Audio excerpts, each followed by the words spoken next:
اعوذ باللہ من الشیطان الرجیم بسم اللہ الرحمن الرحیم اللہم صلی علی سیدنا و مولانا محمد وعلی آل سیدنا و مولانا محمد وبارک وسلم وصلی علیہ۔ السلام علیکم فریگرنس آف اسلام کے پیارے دوستو، ہم امید کرتے ہیں کہ آپ سب خیر و عافیت سے ہوں گے اور ہماری دعا ہے کہ اللہ تعالیٰ آپ کو ہمیشہ اپنے سامان میں رکھیں۔ معزز سامعین، آج کی ہماری ویڈیو کا عنوان ہے کہ ابلیس نے سجدے سے کیسے انکار کیا اور اس کو اس کے تکبر نے کس سزا تک پہنچایا۔ مکمل معلومات حاصل کرنے کے لیے آپ سے گزارش کرتے ہیں کہ ہماری ویڈیو کو اینڈ تک ضرور دیکھیں اور کسی بھی حصے کو سکپ مت کریں، اور آپ سے گزارش کرتے ہیں کہ اگر آپ فریگرنس آف اسلام کی ویڈیو پہلی مرتبہ دیکھ رہے ہیں تو ہمارے چینل کو ضرور سبسکرائب کریں اور ساتھ ہی لگے بیل کے بٹن کو بھی پریس کریں تاکہ فیوچر میں اپلوڈ ہونے والی مزید اسلامک اور معلوماتی ویڈیوز کا نوٹیفیکیشن بر وقت ملتا رہے۔ تو معزز سامعین، چلتے ہیں آج کے ٹاپک کی طرف۔ ابلیس نے سجدے سے انکار کیوں کیا؟ اور جب اللہ نے فرشتوں سے کہا کہ آدم علیہ السلام کو سجدہ کرو تو سب فرشتوں نے سجدہ کیا، مگر ابلیس نے انکار کیا اور اپنے آپ کو بڑا سمجھا، وہ کافروں میں سے۔ اور ہم نے حضرت آدم سے کہہ دیا کہ تم اور تمہاری بیوی بہشت میں ٹھہرو اور جہاں سے چاہو بہشت کے رزق سے کھاؤ، اور اس درخت کے قریب مت جانا، اگر تم اس کے قریب گئے یعنی اس سے کھا لیا تو ہو جاؤ گے ظالموں میں سے۔ پس شیطان نے ان دونوں کو پھسلا دیا اور اس جنت سے جس میں وہ تھے نکلوا کر چھوڑا۔ پھر ہم نے ان کو حکم دیا کہ اس بہشت سے اتر جاؤ، تم ایک دوسرے کے دشمن ہو اور تم کو زمین میں ایک مقرر وقت تک رہنا ہے اور فائدہ اٹھانا ہے۔ پس آدم علیہ السلام نے اپنے رب سے چند دعائیہ کلمات سیکھ لیے، اللہ نے ان کی غلطی کو معاف فرما دیا، اور اللہ تعالیٰ معاف کرنے والا رحم کرنے والا ہے۔ ہم نے کہا کہ تم سب کے سب اس بہشت سے اتر جاؤ،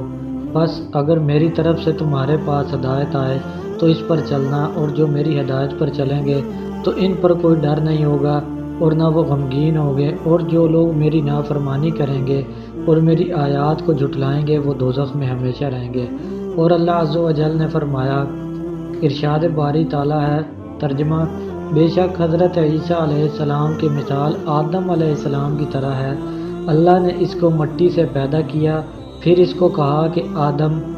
ہو جا، پس وہ آدم بن گیا۔ اور اللہ تعالیٰ نے فرمایا، ترجمہ: اے لوگو، اپنے رب سے ڈرتے رہو، جس رب نے تم کو ایک جان سے پیدا کیا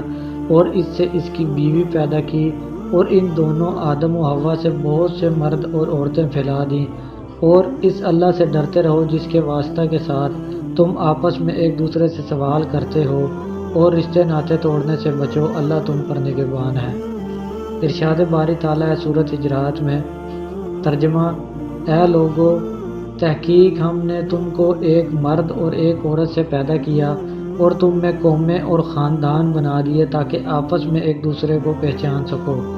بے شک تم میں سے اللہ کے نزدیک زیادہ معزز اور مکرم وہ ہے جو تم میں سے زیادہ پرہیزگار ہے۔ سورہ اعراف میں اللہ تعالیٰ فرماتے ہیں،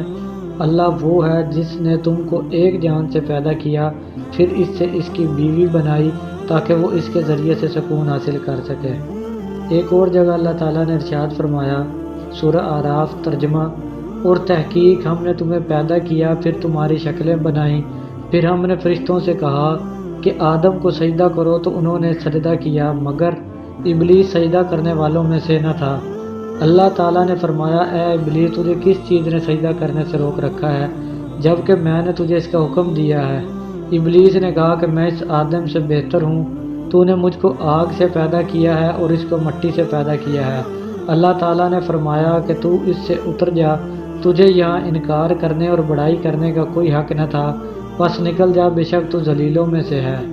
ابلیس نے کہا کہ مجھے مرنے کے بعد اٹھائے جانے کے دن تک مہلت دے دے۔ اللہ تعالیٰ نے فرمایا کہ تجھے مہلت دے دی گئی ہے۔ ابلیس نے کہا کہ جب تو نے مجھے گمراہ کر دیا تو میں تیرے سیدھے راستے پر ان کی طاق میں بیٹھوں گا، پھر ان کے پاس، ان کے آگے سے اور ان کے پیچھے سے اور ان کی دائیں اور بائیں جانب سے آؤں گا، اور تو ان میں سے بہت سو کو شکر گزار نہیں پائے گا۔ اللہ تعالیٰ نے فرمایا کہ تو ذلیل اور مردود ہو کر یہاں سے نکل جا، ان میں سے جو تیری راہ پر چلیں گے تو میں تجھ سے اور ان سے تمام سے جہنم کو بھر دوں گا، اور اے آدم تو اور تیری بیوی جنت میں رہو اور جہاں سے چاہو کھاؤ، مگر اس درخت کے قریب نہ جانا ورنہ ظالموں سے ہو جاؤ گے۔ بس شیطان نے ان دونوں کو وسوسہ ڈالا، بہکایا۔ اس کا مقصد یہ تھا کہ ان کے لیے ان کی چھپی ہوئی شرمگاہوں کو ظاہر کر دے، اور اس نے کہا کہ تمہارے رب نے اس درخت سے اس لیے منع کیا ہے تاکہ تم فرشتے نہ بن جاؤ یا اس میں ہمیشہ رہنے والے نہ بن جاؤ، اور قسمیں کھانے لگا ان کے سامنے کہ میں یقیناً تمہارا خیر خواہ ہوں۔ آخر اس نے دھوکہ دے کر ان کو پھسلا لیا، تو جو ہی انہوں نے وہ درخت چکھا تو ان کی شرمگاہیں ان کے لیے ظاہر ہو گئیں، اور وہ مارے شرم کے جنت کے درختوں کے پتوں کو اپنے اوپر چپکانے لگے، اور ان کے رب نے ان کو آواز دی، کیا میں نے تم کو اس درخت سے روکا نہیں تھا اور کہا نہیں تھا کہ یقیناً شیطان تمہارا کھلا دشمن ہے؟ اب وہ دونوں لگے التجائیں کرنے کہ اے ہمارے رب، ہم نے اپنے اوپر ظلم کیا ہے، اگر تو ہمیں معاف نہیں کرے گا اور رحم نہیں کرے گا تو ہم خسارہ پانے والوں میں سے ہیں۔ اللہ تعالیٰ نے فرمایا تم اتر جاؤ، تم ایک دوسرے کے دشمن ہو اور تمہیں زمین میں رہنا ہے اور ایک وقت تک نفع اٹھانا ہے۔ ایک اور جگہ سورۃ طٰہٰ میں اللہ تعالیٰ ارشاد فرماتے ہیں، اسی زمین سے پیدا کیا ہم نے تم کو اور اسی میں لوٹائیں گے ہم تم کو، اور اسی زمین سے دوسری مرتبہ ہم تم کو باہر نکالیں گے۔ سورہ حجرات میں اللہ تعالیٰ نے فرمایا، اور ہم نے انسان آدم کو کھنکھناتے کالے سڑے ہوئے گارے سے پیدا کیا، اور جان یعنی جنوں کے باپ کو ہم نے اس سے پہلے ہی آگ سے پیدا کیا۔ اور جب تیرے رب نے فرشتوں سے فرمایا، بے شک میں آدمی کو کھنکھناتے کالے سڑے ہوئے کیچڑ سے پیدا کرنے والا ہوں، پس جب میں اس کو پورا بنا لوں اور اس میں اپنی پیدا کی ہوئی روح پھونک دوں تو اس کے لیے سجدہ میں گر جانا۔ پھر سب فرشتوں نے سجدہ کیا مگر ابلیس نے انکار کیا کہ وہ سجدہ کرنے والوں کے ساتھ شریک ہو۔ اللہ تعالیٰ نے ابلیس سے کہا، اے ابلیس، تو سجدہ کرنے والوں میں شریک کیوں نہ ہوا؟ اس نے کہا کہ میں اس انسان کو سجدہ نہیں کر سکتا جس کو تو نے بجنے والی کالی بدبودار مٹی سے پیدا کیا ہے۔ اللہ تعالیٰ نے فرمایا تو نکل جا، تو راندہ ہوا ہے اور بے شک قیامت کے دن تک تجھ پر لعنت ہے۔ اس نے کہا، اے میرے رب، مجھے اس دن تک مہلت دے دے جب لوگ دوبارہ اٹھائے جائیں گے۔ اللہ تعالیٰ نے فرمایا تو معلوم دن تک مہلت دیے ہوئوں میں سے ہے۔ اس نے کہا، اے میرے رب، چونکہ تو نے مجھے گمراہ کر دیا ہے اس لیے میں زمین میں ان کے اعمال بد ان کو خوبصورت کر کے دکھاؤں گا اور ان سب کو ضرور گمراہ کروں گا، مگر ان میں سے تیرے مخلص بندے میرا ان پر بس نہیں چل سکے گا۔ اللہ تعالیٰ نے فرمایا یہی مجھ پر سیدھا راستہ ہے، بے شک میرے بندوں پر تیرے لیے کوئی غلبہ نہیں ہوگا، مگر وہ گمراہ لوگ جو تیری پیروی کریں گے ان پر تیرے بہکاوے کا اثر ہوگا، اور بے شک ان سب کے لیے جہنم کا وعدہ ہے۔ اس کے 7 دروازے ہیں، ہر دروازے کے لیے ان کا ایک حصہ تقسیم کیا ہوا ہے۔ ارشاد باری تعالیٰ ہے، اور جب ہم نے فرشتوں سے کہا کہ آدم کو سجدہ کرو تو انہوں نے سجدہ کیا مگر ابلیس نے سجدہ نہیں کیا۔ اس نے کہا، کیا میں اس آدم کو سجدہ کروں جس کو تو نے مٹی سے پیدا کیا ہے؟ پھر ابلیس نے کہا، اچھا دیکھ لے، تو نے اس کو مجھ پر بزرگی تو دے دی، اگر مجھے بھی قیامت تک تو نے ڈھیل دے دی تو میں ضرور اس کی اولاد کی جڑ کاٹ ڈالوں گا، مگر تھوڑے لوگ مجھ سے بچ سکیں گے۔ اللہ تعالیٰ نے فرمایا، پس ان میں سے جس نے تیری پیروی کی تو تم سب کی سزا جہنم ہے، پوری پوری سزا ہے، اور ان میں سے جس کو بہکا سکتا ہے اپنی آواز کے ساتھ ان کو بہکا، اور ان پر اپنے پیادے اور سوار لشکر چڑھا، ہر طرح سے پورا زور لگا کر بہکا لے، اور مال و اولاد میں ان کا شریک بن جا، اور ان سے جھوٹے وعدے کر، اور ان کو دھوکہ دینے کے لیے ہی شیطان وعدے کرتا ہے۔ بے شک میرے مخلص بندوں پر تیرے لیے کوئی غلبہ نہیں ہوگا، اور تیرا رب کام بنانے والا کافی ہے۔ اللہ تعالیٰ فرماتے ہیں، اور جب ہم نے فرشتوں سے کہا کہ آدم کو سجدہ کرو تو انہوں نے سجدہ کیا مگر ابلیس نے انکار کیا، وہ جنوں میں سے تھا، پس اس نے اپنے رب کے حکم کی نافرمانی کی۔ پس کیا تم اس کو اور اس کی اولاد کو میرے سوا دوست بناتے ہو، حالانکہ وہ تمہارا دشمن ہے؟ ظالموں کے لیے برا بدلہ ہے کہ اللہ کو چھوڑ کر شیطان کو دوست بنا لیا۔ اللہ تعالیٰ نے فرمایا، ترجمہ اور تحقیق ہم نے آدم علیہ السلام سے وعدہ لیا تھا، اس سے پہلے تو وہ بھول گیا اور ہم نے اس میں مضبوطی نہیں پائی، اور جب ہم نے کہا فرشتوں کو کہ آدم علیہ السلام کو سجدہ کرو تو انہوں نے سجدہ کیا، لیکن ابلیس نے انکار کیا۔ تو ہم نے آدم سے کہا، یہ تیرا اور تیری بیوی کا دشمن ہے، ایسا نہ ہو کہ تم کو جنت سے نکال دے، پھر تو کسی آفت میں پھنس جائے، اور یہاں جنت میں تو تیرے لیے یہ فائدہ ہے کہ نہ تو بھوکا رہتا ہے اور نہ ننگا، اور نہ اس میں پیاسا رہتا ہے اور نہ دھوپ میں جلتا ہے۔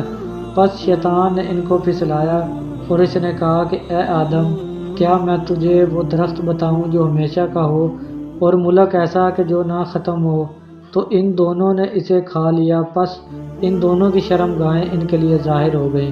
اور وہ جنت کے پتے اپنے اوپر چپکانے لگے، اور آدم نے اپنے رب کی نافرمانی کی، پس وہ بھٹک گیا۔ پھر اس کے رب نے اس کو سرفراز کیا اور اس کی توبہ قبول کی اور اس کو ہدایت دی۔ اللہ تعالیٰ نے فرمایا کہ تم سب اس سے اتر جاؤ، تم ایک دوسرے کے دشمن رہو گے، پھر اگر تمہارے پاس میری طرف سے ہدایت آئی، پس جس نے میری ہدایت کی پیروی کی وہ گمراہ نہیں ہوگا اور تکلیف نہیں پائے گا، اور جس نے میرے ذکر سے منہ پھیر لیا تو اس کے لیے تنگ زندگی ہوگی،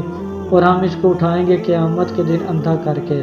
وہ کہے گا کہ اے میرے رب، تو نے مجھے اندھا کر کے کیوں اٹھایا، حالانکہ میں دیکھنے والا تھا؟ اللہ تعالیٰ فرمائے گا کہ اسی طرح تیرے پاس ہماری آیات آئیں تو نے ان کو بھلا دیا، اسی طرح آج تجھے بھلا دیا گیا ہے۔ ارشاد باری تعالیٰ ہے، آپ صلی اللہ علیہ وآلہ وسلم فرما دیں کہ وہ ایک بڑی خبر ہے کہ تم اس سے منہ نہ موڑ رہے ہو۔ مجھے اوپر والے فرشتوں کے متعلق کچھ علم نہیں ہے، جب وہ جھگڑنے لگیں میری طرف وحی نہیں کی جاتی مگر صرف اس لیے کہ میں تو صاف ظاہر ڈرانے والا ہوں۔ جب آپ کے رب نے فرشتوں سے فرمایا کہ میں مٹی سے انسان بنانے والا ہوں، پس جب میں اس کو پورے طور پر تیار کر لوں اور اس میں روح پھونک دوں تو اس کے لیے سجدہ میں گر جانا۔ پس تمام فرشتوں نے سجدہ کیا، لیکن ابلیس نے تکبر کیا اور وہ کافروں میں سے ہو گیا۔ اللہ تعالیٰ نے فرمایا، اے ابلیس، تجھے کس چیز نے روکا کہ تو اس آدم کے لیے سجدہ میں گرے جس کو میں نے اپنے دونوں ہاتھوں سے بنایا؟ کیا تو نے تکبر کیا ہے یا تو بلند مرتبے والوں میں سے ہے؟ اس ابلیس نے کہا کہ میں اس سے بہتر ہوں، مجھے تو نے آگ سے پیدا کیا اور اس کو تو نے مٹی سے بنایا۔